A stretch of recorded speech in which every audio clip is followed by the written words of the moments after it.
জামাত ইসলামের টাকার অভাব নেই।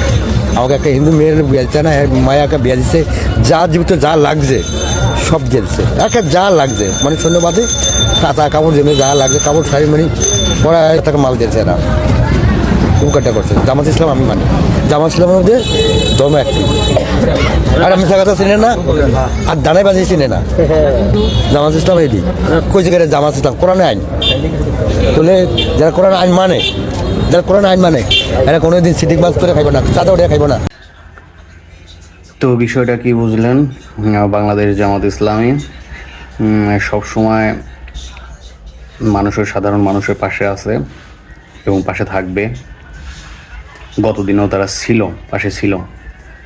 তো এই হিন্দু লোকটির কথাতে তো অন্তত বুঝতে পারছেন, এক সময় হয়তো বা আওয়ামী লীগ শাসন আমলে তারা সবসময় মানুষের মাঝে প্রচার করছে বা মানুষকে বোঝানোর চেষ্টা করছে যে বাংলাদেশ জামাত ইসলামী বা ছাত্র শিবির সবসময় হিন্দুদের উপরে নির্যাতন চালাইছে বা তাদের বাড়িঘর পুড়াইয়া দিছে। তো আজ 1.5 থেকে 2 বছরের কাছাকাছি হলো আওয়ামী লীগ সরকার বিতাড়িত হয়েছে। তো এই সময়ের মধ্যে একটা হিন্দুর বাড়ি পোড়ানো হয়েছে, একটা হিন্দুকে মারধর করা হয়েছে, বা হিন্দু বলেই কথা না, যে কোনো মানুষকে মার্ডার করা হয়েছে বা চাঁদাবাজি করছে বা কোনো